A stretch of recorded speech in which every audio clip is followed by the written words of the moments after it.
اچھا، کبھی تو ہم یہ سنتے ہیں مطلق اپنے اطلاق پر جاری رہتا ہے، کبھی یہ سنتے ہیں کہ مطلق سے کمال مراد ہوتا ہے، تو طالب علم ذرا کشمکش میں آ جاتے ہیں کہ اس سے کیسے سمجھا جائے کہ مطلق سے کمال مراد ہے، مطلق سے کیا مراد لیا جائے؟ تو اس میں آپ کے جیسے بیانات کے اندر بھی آتا ہے بھائی مطلق سے کمال مراد ہوتا ہے، اس سے بہت سارے احکامات بھی آپ ذکر کرتے ہیں، تو ذرا یہ وضاحت کیجئے کہ مطلق سے کب کمال مراد ہوگا اور مطلق کو دوسری طرف کب لے کے دیکھو، یہ ضابطہ ایک ہی ہے۔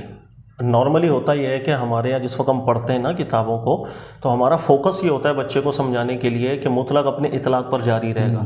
آسان الفاظ میں اللہ نے کوئی حکم ایبسولوٹ ذکر کیا، اس میں کوئی قید ذکر نہیں کی، ہم وہ قید اپنی طرف سے لگا نہیں سکتے، وہ اپنے اطلاق پر جاری رہتا ہے۔ لیکن یہ کامل اصول یہ ہے کہ سب سے پہلے کوئی بھی لفظ قرآن پاک میں آتا ہے، شرعی لحاظ سے اس لفظ کا اطلاق کامل دیکھا جاتا ہے۔ پہلے اطلاق کامل متعین ہو جائے گا، اس کے بعد ہم یجری اعلیٰ اطلاق ہی کریں گے، پھر اس کو اپنے ایبسولوٹ کے اوپر چھوڑیں گے۔ یہ ایک ہی ضابطہ ہے، الگ الگ نہیں۔ اگر ہم مطلق سے کامل پہلے متعین نہ کریں اور اس کو اطلاق پر جاری کر دیں گے تو دین اسلام کا یا حکم شریعت جو ہے نا، اس کا مقصد بھی فوت ہو جائے گا، حکمت بھی فوت ہو جائے گی۔ صحیح۔ میں اس کو دنیاوی مثال سے سمجھاتا ہوں، بڑا آسان ہے لیکن یہ ضروری ہے، طلباء کو سمجھ میں آنا چاہیے۔ مثلاً دیکھیے گا، آپ مطلق سے کامل مراد نہیں لیں، مطلق سے صرف یجری اعلیٰ اطلاق پر جانے دیں۔ میں کسی بچے کو بولوں بیٹا کرسی لے کر آؤ، مہمان آیا ایک کرسی لے کر آؤ، اچھا وہ بچہ مطلق سے کامل نہ مراد لے، یجری اعلیٰ اطلاق کے زمرے میں وہ یہ سمجھیں کہ سر نے مجھے کرسی لانے کا حکم دیا ہے، میں ٹوٹی کرسی لاؤں، میں سلامت کرسی لاؤں، جو مرضی لے آؤں، حکم تو پورا ہو جانا چاہیے۔ اب وہ اگر ٹوٹی کرسی لے کر آ جائے جس کے پائے ٹوٹے ہوئے ہوں، ٹھیک ہے، اور میں بولوں کہ یار یہ آپ کیا لے کر آ گئے، اور بچہ دلیل کے طور پر بولے سر آپ نے مطلق حکم دیا تھا میں ٹوٹی لاؤں یا سلامت لاؤں، یہ بتائیں استدلال اس کا ٹھیک ہے غلط ہے؟ غلط ہو رہا ہے نا۔ ہو کیا رہا ہے دیکھیے گا، کرسی لانے کا مقصد کیا تھا؟ تاکہ کوئی مہمان ہے وہ بیٹھ جائے، ٹھیک ہے، یہ مقصد تھا۔ اگر آپ نے مطلق سے کامل مراد نہیں لیا اور اس کو اطلاق پر جاری کر دیا تو آپ ناقص اطلاقات اس حکم میں ڈالتے چلے جائیں گے، جیسے مقصد فوت ہو جائے گا۔ دین اسلام کا مقصد فوت نہیں ہونا چاہیے، اس لیے کوئی بھی حکم قرآن میں آئے گا پہلے ہم کمال مراد لیں گے، اس کے بعد اس کو اپنے اطلاق پر جاری کرتے ہیں، تاکہ نہ حکمت فوت ہو نہ مقصد فوت ہو۔ یہ ہے درست اصول۔ مطلق سے کمال مراد ہوتا ہے، اب یہ کون تعین کرے گا کہ مطلق سے یہاں پر کمال مراد ہے؟ دیکھیں، مطلق سے کمال مراد کا مطلب پہلے ہمیں سمجھنا چاہیے۔ مطلق سے کامل مراد ہونے کا مطلب یہ ہے کہ اللہ کوئی بھی حکم قرآن پاک میں ذکر کریں، اللہ کے نبی علیہ السلام کوئی حکم ارشاد فرمائے، اس حکم کی جو حکمت ہے اور جو مقصد ہے، جو علت ہے، وہ جب ایک مکمل ہو رہی ہوگی کسی چیز کے اندر تو ہم کہیں گے کہ اس مطلق سے یہ کمال مراد۔ اگر آپ اس کا ایسا معنی لے لو کہ جس معنی میں علت نہ آ رہی ہو، حکمت نہ آ رہی ہو، مقصد پورا نہ ہوتا ہو، تو ہم کہیں گے آپ ناقص مراد ہو گئے۔ جیسے میں نے کرسی والی مثال ابھی آپ کو دی، جب میں کسی کو بیٹھنے کے لیے کرسی منگواؤں گا تو بیٹھنا کمفرٹیبل ہو کر یہ مقصد ہے۔ اگر یہ مقصد ہی پورا نہیں ہو رہا تو وہ اطلاق ناقص کے اندر آ رہا ہے، اطلاق کامل میں نہیں آ رہا۔ لہذا قرآن پاک کے جتنے بھی احکامات ہوں گے، ان احکامات کے اندر کمال مراد ہونے کا مطلب یہ ہے کہ حکمت بھی پوری ہو رہی ہے، مقصد بھی پورا ہو رہا ہے، علت بھی پوری ہو رہی ہے۔ تو ہم کہیں گے یہ جو ہم اطلاق کر رہے ہیں یہ کامل اور ٹھیک اطلاق کر رہے ہیں۔ اگر حکمت نہیں پوری ہو رہی، مقصد پورا نہیں ہو رہا، علت پوری نہیں ہو رہی، تو ہم کہیں گے ہم ناقص اطلاق کر رہے ہیں۔ آسان الفاظ میں یوں سمجھیں، اللہ قرآن میں فرمایا رسول اللہ صلی اللہ علیہ وسلم کی اتباع کرنے والا جو ہے اس کے لیے یہ انعام، یہ انعام ایک مثال ہے۔ اور میں بولوں یا اتباع کرنے والوں کے اندر بس کافر بھی داخل ہے، جو نبی علیہ السلام کا نام لے کفر کرتا رہے، شرک کرتا رہے، وہ سب داخل ہے۔ یہ میں ناقص مراد لے رہا ہوں۔ کیا رسول کی اتباع کرنے کا یہ مطلب ہے جو قرآن حکمت بیان کر رہا ہوتا ہے، قرآن مقصد بیان کر رہا ہوتا ہے؟ حضرت ابراہیم علیہ السلام کا نام لینے والے یہود بھی تھے، نصارہ بھی تھے، سب تھے۔ اللہ نے قرآن میں ذکر کیا کہ ان اول الناس بابراہیم للذین اتبعوہ، کہ یہ سچے مومنین ہیں رسول اللہ صلی اللہ علیہ وسلم کے ماننے والے جو حضرت ابراہیم علیہ السلام کے فالوورز کہلائیں گے۔ ٹھیک ہے، باقی چاہے یہود اپنا نام لیتا رہے، نصارہ لیتا رہے، کوئی فرق نہیں اس سے پڑے گا۔ تو اطلاق سے کامل مراد ہونے کا مطلب یہ جو حکمت قرآن بیان کر رہا ہے، مقصد بیان کر رہا ہے، وہ پورا ہونا چاہیے، ورنہ تو قرآن پاک کو کہیں پر بھی لے کے چلے جائیں۔ اچھا، مطلق سے کمال مراد ہے یا مطلق سے اطلاق جاری ہوگا، یہ ضابطے بنائے کس نے ہیں؟ یہ ہم لوگوں نے خود متعین کیے ہیں یا قرآن و حدیث سے نکلے ہیں؟ کہاں سے ہیں؟ دیکھو، اگر ضابطہ یا اصول وہی قرآن نہیں آپ کو بتا رہا یا قرآن سے مستنبط نہیں ہے، پھر تو آپ کی پوری عمارت ہی فضول قسم کی ہے۔ یعنی اگر میں نے اصول بنایا از خود اپنے دماغ سے تو وہ زن ہوا، کیونکہ میں نبی نہیں. صحیح. تو میں نے جو اپنی سوچ سے ایک اصول بنایا ذنی، اس ذنی کے اوپر قرآن کو لیتا آؤں گا تو میں قرآن کو اپنے نفس کی خاطر، اپنی ہوا کے اوپر قرآن کو پیش کر رہا ہوں. اس لیے یاد رکھیے گا، آپ کسی بھی اصول سے جب استدلال کریں گے اس اصول کا قرآن سے ثابت ہونا از حد ضروری ہے. اگر اصول ہی قرآن سے ثابت نہیں ہے تو فضول بات ہے. ظاہر سی بات ہے، ورنہ فساد ہی پیدا ہوگا. آپ کے اپنے اصول، میرے اپنے اصول، فلاں کے اپنے اصول. اس لیے جب بھی اصول ہوں گے قرآن سکھائے گا. میں اس کی 10 سے زیادہ مثالیں آپ کو دے سکتا ہوں. ایک ہی مثال سمجھنے والوں کے لیے بہت ہے. اگر آپ قرآن پاک کھولیں گے تو شروع میں ہی بڑی آسان مثال ہے، ہمارے یہاں پڑھائی بھی جاتی ہے، سمجھی بھی جاتی ہے. حضرت موسیٰ علیہ السلام کا واقعہ اللہ نے ذکر کیا، وہ گائے ذبح کرنے والا. میں وہ چند آیتیں آپ کو پڑھ دیتا ہوں، آپ کو سمجھ میں آ جائے گا کہ مطلق اپنے اطلاق پر کیسے جاری ہوتا ہے، پھر قیودات لگانے سے مطلق جب مقید ہو جائے پھر حکم کیا ہوتا ہے. دیکھیے گا وَإِذْ قَالَ مُوسَىٰ لِقَوْمِهِ إِنَّ اللَّهَ يَأْمُرُكُمْ أَن تَذْبَحُوا بَقَرَةً، کہ حضرت موسیٰ علیہ السلام فرما رہے ہیں اپنی قوم سے کہ اللہ نے حکم دیا ہے کہ تم ایک گائے کو ذبح کرو. قوم نے آگے سے کیا کہا، أَتَتَّخِذُونَ هُزُوًا قَالَ أَعُوذُ بِاللَّهِ أَنْ أَكُونَ مِنَ الْجَاهِلِينَ. قوم نے اب کہا کہ یہ کیا بات آ گئی. ٹھیک ہے. اچھا آگے قوم نے کہا قالوا ادع لنا ربك يبين لنا ما هي قال انه يقول انها بقرة لا فارض ولا بكر عوان بين ذلك فافعلوا ما تؤمرون. قوم نے کہا کہ بھائی گائے کون سی، اللہ سے پوچھیے کون سی گائے ذبح کریں، گائے تو اتنی زیادہ ہے. پھر پہلا حکم کیا آیا گائے ذبح کرنے کے بعد؟ پہلا حکم یہ آیا کہ اللہ فرما رہا ہے نہ زیادہ بڑی عمر کی ہو نہ زیادہ چھوٹی عمر کی ہو، بیچ عمر کی ہونی چاہیے، وہ ذبح کرو. اس کے بعد انہوں نے پھر آگے سے یہی جواب دیا کہ ہمیں نہیں سمجھ میں آ رہی، اللہ سے پھر مزید وضاحت کر کے لائے وہ کون سی ہے. تو اس کے بعد جواب کیا آیا، انہا بقرہ لا ذلول تثیر الارض ولا تسقی الحرث مسلمۃ لا شیۃ فیہا، کہ وہ گائے کون سی ہونی چاہیے جس سے کام کاج کھیتی باڑی وغیرہ کے نہیں لیے جا رہے ہو، تندرست بالکل سلامت. اس کے بعد پھر بھئی رنگ کیسا ہونا چاہیے، رنگ بھی بتا دیا گیا. آخر میں جا کر صرف ایک گائے متعین ہو گئی. اس واقعے میں تھوڑا غور کریں، جب پہلا حکم اللہ نے دیا تھا کہ تم گائے کو ذبح کرو، اگر اس وقت بنی اسرائیل والے کسی بھی ایک گائے کو ذبح کرتے، اس کا چاہے رنگ کالا ہوتا، نیلا ہوتا، پیلا ہوتا، کم عمر ہوتی، بیچ عمر کی ہوتی، بڑھیا ہوتی، اللہ کا حکم پورا ہو گیا تھا یا نہیں ہو گیا؟ بالکل ہونا چاہیے. یہ حکم کے اندر جتنی قیودات لگتی چلی گئیں تو حکم اتنا سخت ہوتا چلا گیا. اس لیے حکم مقید سخت حکم کو کہا جاتا ہے، حکم مطلق اس کے اندر رعایت اور وسعت بہت زیادہ ہونا شروع ہو جاتی ہے. اس لیے رسول اللہ صلی اللہ علیہ وآلہ وسلم کو قرآن ذکر کرتا ہے. جو صحابہ کرام بیٹھے ہوتے تھے، اللہ نے فرمایا لا تسألوا رسولکم کما سئل موسیٰ من قبل، جیسے حضرت موسیٰ علیہ السلام کی قوم زیادہ سوالات کر کے اپنے اوپر حکم کو مقید کر کے تنگ کر لیتی تھی، تو ایسے سوال رسول اللہ صلی اللہ علیہ وسلم سے نہ کیا کرو. حکم ایک ایبسولوٹ ہے تو اس کے اندر وسعت ہی رہنے دیا کرو تاکہ لوگوں میں نرمی پیدا ہو، لوگوں میں آسانی پیدا ہو. تو ایک مطلق کو سمجھنے کے لیے نہایت زبردست قسم کا یہ ایک واقعہ ہے کہ جب اللہ تعالیٰ نے ایبسولوٹ حکم دیا اس پر عمل کر لیں گے، قید لگانے کی ضرورت نہیں ہوتی ہے. جیسے جیسے قید لگتی ہے حکم پہ سخت ہوتا چلا جاتا ہے. تو اصول کا قرآن سے ثابت ہونا ضروری ہے. اصول ہی قرآن سے ثابت نہیں تو پھر تو فضول بات ہو گئی ہے، پھر تو زن کے اوپر آپ عمارتیں کھڑی کرتے چلے جاؤ. اچھا یہ سمجھ میں آ گیا. اب امر سے وجوب مراد لیا جاتا ہے اور کہا جاتا ہے بھائی امر سے وجوب ہی مراد ہے، تو ہر دفعہ امر سے وجوب ہی مراد ہوگا؟ اور کیا یہ اصول بھی قرآن سے ثابت ہے؟ دیکھو ہر چیز اصول ہمیشہ قرآن سے ثابت ہو، یہ بات اپنے دماغ میں بٹھا. اگر کوئی چیز قرآن سے ثابت نہیں، اگین میں فضول بات ہوگی نا، پھر تو ختم کر دو. مطلب جتنے اصول فقہ ہم پڑھتے ہیں اصول استدلال ہمیشہ قرآن سے ثابت ہوتا ہے. اگر آپ کو سمجھ میں نہیں آ رہی آپ پوچھ لیں کسی سے. نمبر 2، آپ نے جو اصول بیان کیا کہ امر کا صیغہ جب اللہ کی طرف سے حکم آتا ہے تو اس سے وجوب، پہلی بات تو یہ اصول جو آپ بیان کر رہے ہیں مکمل ایسا نہیں ہے. اچھا یہ درست اصول یہ ہے کہ امر کا صیغہ جب بغیر قرائن کے آتا ہے، کوئی قرینہ متعین نہ ہو رہا ہو کہ یہاں امر سے مراد مستحب ہے یا ارشاد ہے، جب بغیر کسی قرائن کے فقط امر کا صیغہ آتا ہے تو ہمیں وجوب ہی مراد لینا پڑے گا، لزوم مراد لینا پڑے گا، اس سے تنزل کر نہیں سکتے ہیں. ٹھیک ہے. اگر تو قرائن متحقق ہو جائے، یعنی اللہ ہی کی طرف سے بات بتا دی جائے کہ ہم آپ کو حکم جو دے رہے ہیں یہ حکم سے وجوب مراد نہیں ہے، اختیاری ہے، اباحت ہے، استحباب ہے، پھر تو ہم نے وہی بات ترجیح دینی ہے نا.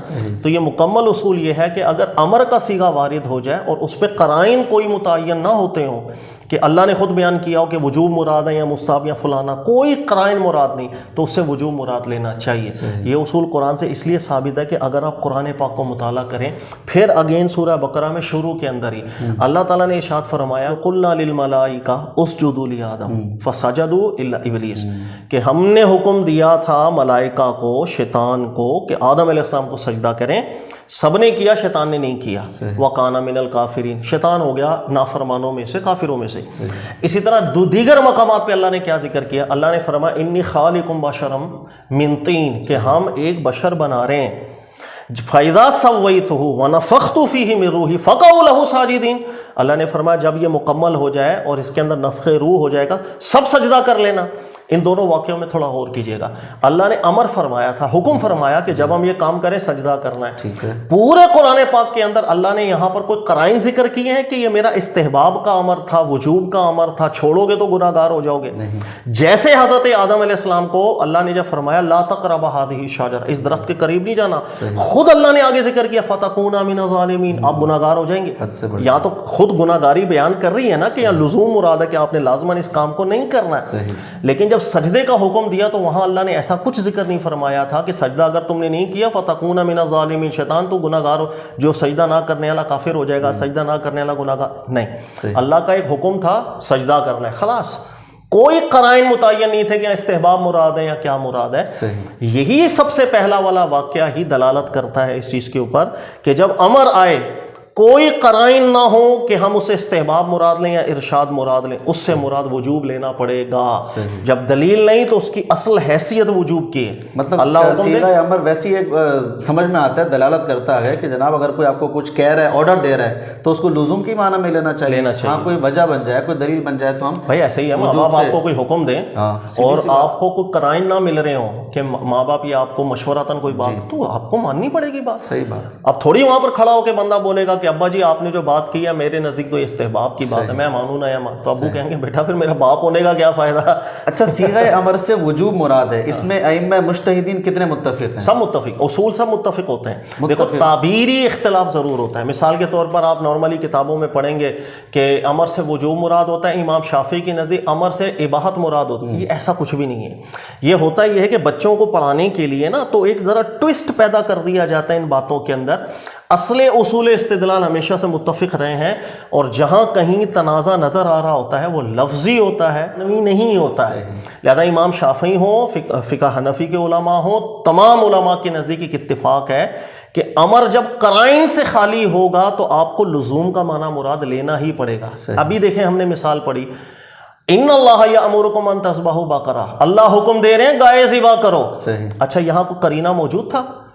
حضرت موسیٰ علیہ السلام فرما رہے ہیں کہ گائے ذبح کرو، یہ لازمی کرنی ہے یا نہیں کرنی ہے، کوئی قرینہ موجود نہیں تھا۔ بتائیں قوم نے اس کام کو لازم سمجھا، حضرت موسیٰ علیہ السلام اس کی اتباع میں لازم لگ گئے یا نہیں لگ گئے؟ بالکل، ورنہ یہ اس امر کا سیگا تو استحباب بھی مراد ہوتا ہے، ایسا نہیں۔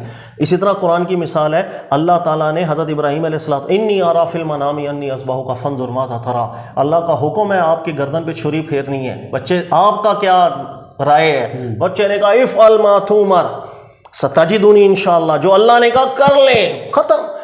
وہاں پر کوئی قرینہ تھا کہ اللہ کی طرف سے اللہ نے بیان کیا؟ میں جو امر کا صیغہ بیان کر رہا ہوں کہ اس سے آپ نے وجوب مراد لینا یا وجوب مراد نہیں لینا، بغیر قرائن کے امر آتا ہے وجوب کے لیے۔ اس لیے حضرت ابراہیم علیہ السلام نے اس کام کو کرنا لازم سمجھا اور اپنے بیٹے کو لٹایا اور اللہ کا نام لے کے چھری بھی چلائی۔ اچھا، درس نظامی میں پڑھنے جاتے ہیں نا تو ذہن یہ ہوتا ہے کہ یار یہ جتنے بھی اختلافات ہیں ایسا لگے گا اتفاق ہو جائے گا، محبت سمجھ میں آئے گی ائمہ مجتہدین کی، ورنہ باہر تو ایسے سمجھ میں آتا ہے بھائی امام ابو حنیفہ بالکل الگ کھڑے ہیں، امام شافعی بالکل الگ کھڑے ہیں مسئلے کے اندر۔ اگر استاد طالب علم کو پڑھاتے ہوئے یہ سمجھا دے کہ بیٹا یہ صرف لفظی نزاع ہے، امام شافعی الگ صورت میں بات کر رہے ہیں، امام ابو حنیفہ الگ صورت میں بات کر رہے ہیں، ورنہ متفق ہی ہیں بات میں، جیسے کئی جگہ اصول میں نکلتی بھی یہ بات کہ ہاں بھائی متفق ہیں، کوئی الگ نہیں جا رہی بات عموماً، تو پھر درس نظامی کا جو بچہ ہوگا وہ ایک سکون لے کر حاصل کر کے وہاں سے اٹھے گا نا، ورنہ وہ اور زیادہ اختلاف میں پڑ جاتا ہے۔ میرے جاننے والوں میں طالب علم ہیں، وہ پریشان ہو رہے ہیں بیچارے الٹا نا، وہ بول رہے ہیں بھائی کیا ہم کچھ پڑھنے گئے تھے یہاں پہ تو پتہ چلا کہ ان میں اختلاف ہے، ان میں اختلاف ہے، آج اگر اختلاف ہو رہا ہے تو کیا مسئلہ ہے؟ نہیں، یہ تو ڈیپینڈ کرتا ہے پڑھانے والا کون ہے، کیسے وہ پڑھا رہا ہے۔ دوسری بات یہ کہ یہ بھی ممکن ہے کہ کبھی کبھی بچہ جب ابتدائی کلاسوں میں ہوتا ہے اس کو اتنی زیادہ ہیوی بحثیں نہیں پڑھائی جاتی، اس کو ابھی اتنا پڑھایا جاتا ہے کہ جتنا اس کا ذہن ہضم کر لے۔ پھر جب وہ آگے درجات میں اضافہ ہوگا تو پھر بڑی بحثیں، بڑی علمی بحثیں بھی آتی ہیں. ظاہر ہے اگر اب پہلی کلاس کا جو بچہ ہے اس کو میں اطلاق کامل کی اعلیٰ درجے کی بحثوں پہ اوپر لے جاؤں تو پاگل ہو کے چلا جائے گا. اب یہ جو حضرت آدم علیہ السلام والا واقعہ ذکر کیا ہے، یہ ایک واقعہ تقریباً آدھے سے زیادہ اصول استدلال کو ثابت کر دیتا ہے. ابھی تو ہم نے صرف امر کی بحث کی ہے. قرآن ہے نا، دیکھو قرآن واحد اللہ کا کلام ایسا ہے، اس سے سب کچھ نکالتے ہیں، خاص عام اشارت دلالت اقتضاء علت حکمت ہر طرح استدلال اس سے کریں گے. دنیا میں اور کسی کی یہ شان نہیں.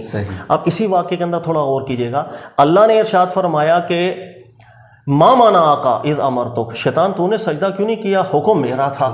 شیطان نے کہا انا خیر من، میں بہتر ہوں، خلقتنی من نار، اللہ میں آگ سے پیدا ہوا ہوں، وہ مٹی. آگ طاقت زیادہ، جلانے کا کام، قوت زیادہ، مٹی کے اندر عجز ہے، تو طاقتور کم تر کو سجدہ کرے، عقلی بات نہیں آ رہی ہے. اس واقعے سے ہی اصول استدلال بہترین قسم کا مستنبط ہوا کہ نص کے مقابلے میں قیاس کرنا شیطانی کام.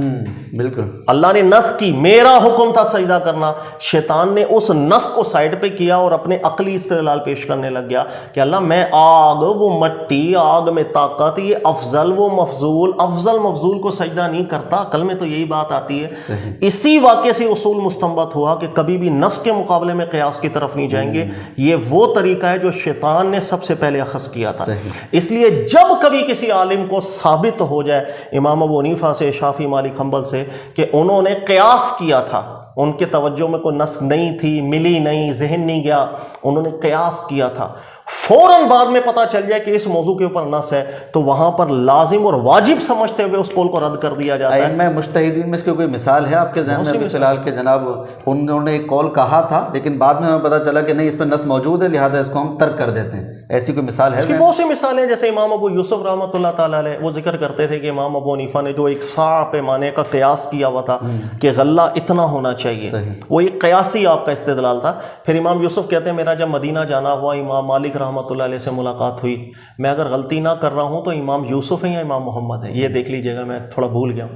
تو جب وہاں امام مالک رحمۃ اللہ علیہ سے ملاقات ہوئی تھی تو امام مالک نے کہا تھا کہ نہیں، یہ پیمانہ جو آپ کر رہے ہیں ساقہ، یہ بالکل غلط ہے، اتنا پیمانہ پیمائش ہوتی ہے. تو انہوں نے کہا یار ہمارے استاد کا استدلال ہے امام ابو حنیفہ کا، میں آپ کی بات کیوں مانوں؟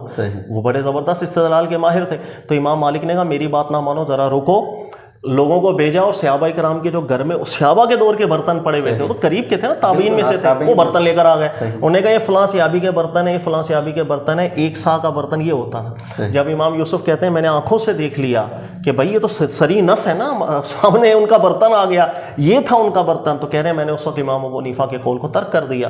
تو میں بھی یہ کہتا تھا کہ اگر یہ جو منصوص بات تھی امام ابو حنیفہ کو پتہ چل جاتی، وہ بھی ترک کر دیتے. اس کے علاوہ بھی بیسیوں مثالیں اس کی موجود ہیں، جیسے تشہد پر انگلی اٹھانا. امام ابو حنیفہ کا جو ظاہر و روایہ وہ تو ہے کہ بھائی مشروع ہی نہیں سمجھتے تھے. اچھا، صاحبین نے بعد میں اس کو مشروع نے کہا نصوصات اتنی زیادہ ہے، ہم نص کے مقابلے میں قیاس کی طرف نہیں جا سکتے ہیں. اس کی بہت سی. امام ابو حنیفہ رحمۃ اللہ علیہ نے نماز استسقاء کو بدعت قرار دیا تھا کیونکہ ان کے پاس کوئی نص نہیں تھی، ان کے پاس کوئی ثبوت اس کا نہیں تھا. چونکہ نماز استسقاء جو ہوتی ہے نا وہ بہت احیاناً ہوتی ہے، کہیں وہ بارش نہیں ہو رہی، سالوں گزر گئے، کیا کہتے ہیں اس کو، قحط کی سی کیفیت ہو گئی، تو روزانہ پڑھنے والی تو یہ نماز ہے نہیں.